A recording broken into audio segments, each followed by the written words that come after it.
Assalamualaikum warahmatullahi wabarakatuh. Hai teman-teman, hari ini kita akan belajar tentang teori kognitif sosial, yakni teori psikologi yang dikembangkan oleh Albert Bandura. Teori ini menyatakan bahwa belajar adalah hasil dari interaksi timbal balik antara individu, perilaku, dan lingkungan, yang secara spesifik akan membahas tentang konsep self-efficacy dan motivasi belajar dalam konteks pendidikan. Yuk kita bahas lebih lanjut. Pertama, kita akan membahas tentang konsep self-efficacy dalam konteks pendidikan.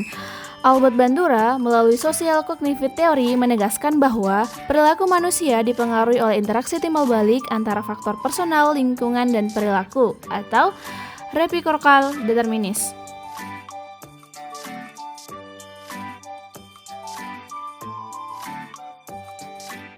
Yang pertama, kita akan membahas tentang konsep self-efficacy, yakni keyakinan individu mengenai kemampuannya dalam mengatur dan melaksanakan tindakan yang diperlukan untuk mencapai hasil tertentu. Dalam konteks pendidikan, self-efficacy memengaruhi cara siswa menetapkan tujuan, tingkat usaha yang dicurahkan, serta ketahanan menghadapi hambatan. Menurut Muhit, siswa dengan self-efficacy tinggi cenderung melihat kesulitan sebagai tantangan untuk diatasi, sementara siswa dengan self-efficacy rendah lebih mudah menyerah. Hal ini menunjukkan bahwa self-efficacy bukan sekedar keyakinan umum, tetapi persepsi spesifik terhadap kemampuan akademik tertentu.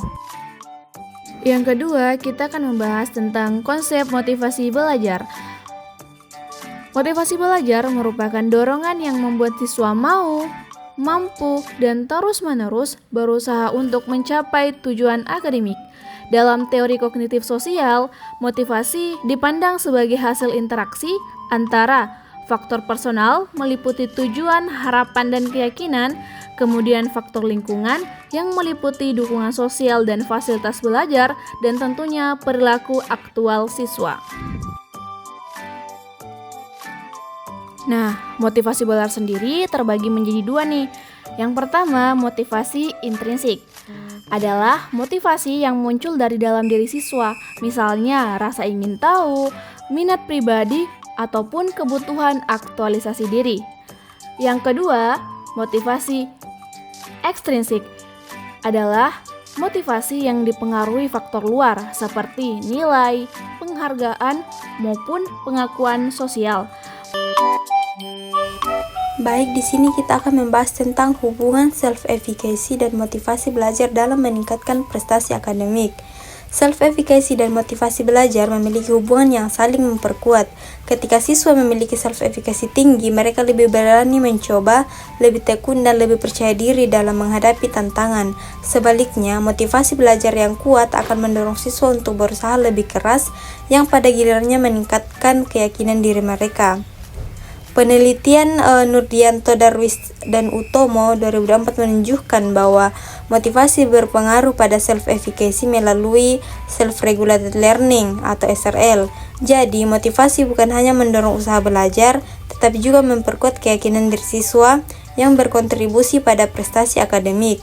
Temuan ini diperkuat oleh Ramanda dan Laili 2005 yang menekankan pentingnya independent learning. Siswa dengan self-efficacy tinggi cenderung lebih mandiri, lebih teratur, dan lebih tahan menghadapi kesulitan. Dengan demikian, hubungan antara self-efficacy dan motivasi dapat dipahami sebagai sinergi, di mana self-efficacy yang tinggi meningkatkan motivasi dan motivasi yang kuat memperkokoh self-efficacy. Keduanya menjadi kunci penting dalam meningkatkan prestasi akademik siswa. Selanjutnya, kontribusi self-efficacy dan motivasi belajar terhadap prestasi akademik. Prestasi akademik dipengaruhi bukan hanya kecerdasan kognitif, tetapi juga faktor non-kognitif seperti self-efficacy dan motivasi, di mana kontribusi self-efficacy membantu kita untuk meningkatkan ketekunan dalam belajar dan keberanian menghadapi tantangan. Self-efficacy membantu siswa memilih strategi belajar yang efektif sehingga proses belajarnya lebih terarah. dan self-efficacy mengurangi kecemasan dalam menghadapi ujian, sehingga siswa dapat lebih fokus dalam menunjukkan kemampuan terbaiknya. Sementara itu, kontribusi motivasi belajar juga tidak kalah penting, di mana motivasi memberikan arah, energi, dan intensitas pada aktivitas belajar, sehingga siswa memiliki dorongan untuk berusaha. Selain itu, motivasi membantu siswa menetapkan tujuan belajar yang jelas, agar dapat menjadi pedoman dalam proses belajar mereka. Kemudian, motivasi menjadi pendorong untuk tetap berusaha, meskipun menghadapi hambatan, sehingga konsistensi dalam belajar ini tetap terjaga. Faktor yang memengaruhi terbentuknya self-efficacy pada siswa. Menurut Bandura, terdapat 4 sumber utama pembentukan self-efficacy. Yang pertama, pengalaman keberhasilan. Keberhasilan sebelumnya membangun keyakinan siswa bahwa ia mampu menghadapi tugas akademik berikutnya. Sebaliknya, kegagalan berulang dapat melemahkan self-efficacy dan membuat siswa ragu untuk mencoba kembali. Yang kedua, pengalaman vikarius. Siswa dapat meningkatkan self-efficacy dengan melihat keberhasilan teman sebaya atau peer modeling. Guru dapat menampilkan contoh nyata agar siswa percaya diri mencoba hal serupa dalam situasi belajar maupun kehidupan sehari-hari. Yang ketiga, persuasi verbal. Dorongan, pujian, dan umpan balik dari guru atau orang tua memperkuat keyakinan siswa. Namun, jika tidak realistis, dapat menimbulkan overconfidence yang justru menghambat perkembangan belajar. Yang terakhir yaitu kondisi fisiologis dan psikologis. Nah, faktor seperti stres, kecemasan, atau kelelahan dapat melemahkan self-efficacy. Sebaliknya, suasana kelas yang positif dan dukungan sosial dapat memperkuat keyakinan diri siswa dan dalam menghadapi tantangan akademik.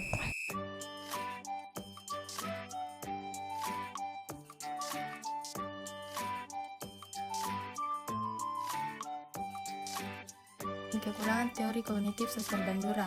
Teori kognitif sosial Albert Bandura, terutama konsep self-effication, banyak digunakan untuk memahami perilaku belajar siswa. Adapun kelebihannya, menekankan self-effication dan motivasi sebagai pendorong belajar, menggabungkan faktor internal atau keyakinan, motivasi, dan eksternal atau dukungan sosial lingkungan. Kemudian mendukung strategi pembelajaran seperti self-regulated learning dan penguatan positif. Kemudian adapun kekurangan, yang pertama itu kurang memperhatikan faktor struktural seperti sosial ekonomi, fasilitas, sumber belajar. Kemudian kekurangan yang kedua, pengukuran self-efficacy subjektif, berpotensi bias. Kemudian yang ketiga, motivasi siswa bisa fluktuatif dan self-efficacy terlalu tinggi menimbulkan overconfidence. Perbandingan dengan teori lain. Untuk memperjelas posisinya, konsep self-efficacy dapat dibandingkan dengan teori belajar lain. Yang pertama itu dengan teori behaviorisme, di mana menekankan reinforcement dan hukuman untuk membentuk perilaku efektif, membentuk kebiasaan namun kurang menyentuh aspek kognitif dan afektif. Sebaliknya, kognitif sosial menekankan self-efficacy, modeling, dan regulasi diri. Kemudian dengan teori konstruktivisme, memandang belajar sebagai proses membangun pengetahuan melalui pengalaman langsung dan kolaborasi. Self-efficacy memperkuat motivasi individu, sementara konstruktivisme menitik beratkan interaksi sosial. Kemudian dengan teori humanistik, yang mana fokus pada kebutuhan dan aktualisasi diri. Self-efficacy lebih spesifik pada keyakinan akademik, dan keduanya saling melengkapi. Aktualisasi diri diperkuat oleh self-efficacy.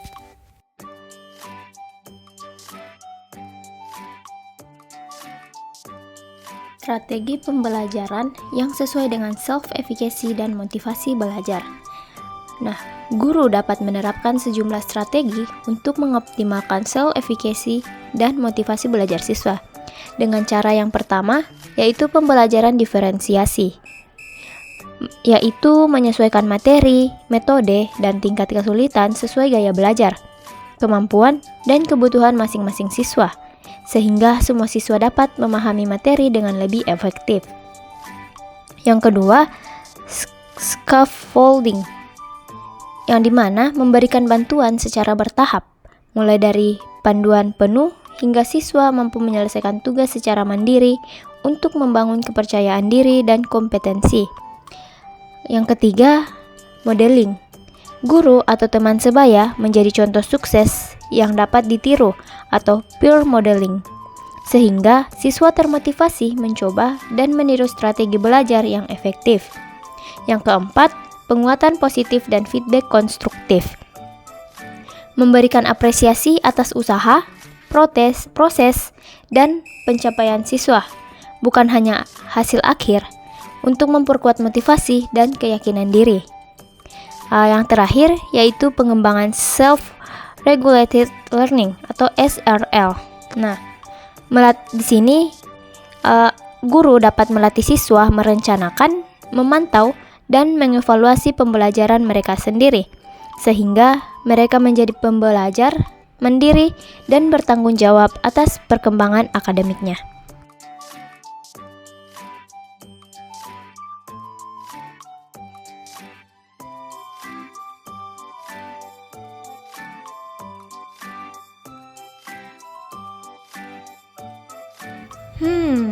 Selanjutnya kita bakalan bahas tentang contoh penerapannya di tiap tingkat pendidikan. Yang pertama, sekolah dasar. Di sekolah dasar, guru bisa menggunakan metode permainan edukatif untuk menumbuhkan motivasi intrinsik. Misalnya nih, siswa yang berhasil menyelesaikan satu soal matematika diberi pujian sederhana, misalnya, "Wah, bagus sekali, kamu sudah bisa." Nah, hal ini tentunya menumbuhkan self-efficacy sejak dini. Kemudian yang kedua, tingkat SMP atau sekolah menengah pertama. Misalnya untuk guru matematika, bisa memberikan soal bertingkat mulai dari mudah hingga sulit. Siswa yang berhasil pada tahap awal akan lebih yakin melanjutkan ke tahap berikutnya. Diskusi kelompok juga dapat mendorong peer modeling, di mana siswa belajar dari keberhasilan temannya. Nah, yang ketiga yaitu tingkat sekolah menengah atas atau kejuruan, SMA atau SMK. Misalnya, guru akuntansi dapat menggunakan simulasi laporan keuangan sederhana untuk menumbuhkan keyakinan siswa bahwa mereka mampu menguasai keterampilan praktis. Reza dan kawan-kawan tahun 2024. Sementara guru IPA dapat menggunakan project based learning untuk melatih siswa merancang percobaannya sendiri. Dan yang terakhir yaitu tingkat perguruan tinggi. Nah, di sini sudah berada di level tertinggi atau levelnya mahasiswa. Nah, untuk di sini dosen dapat memberikan atau menerapkan model problem based learning atau PBL, di mana mahasiswa diminta menyelesaikan masalah nyata, diskusi kelas, peer review, dan mentoring juga dapat memperkuat self-efficacy mahasiswa melalui refleksi dan kolaborasi.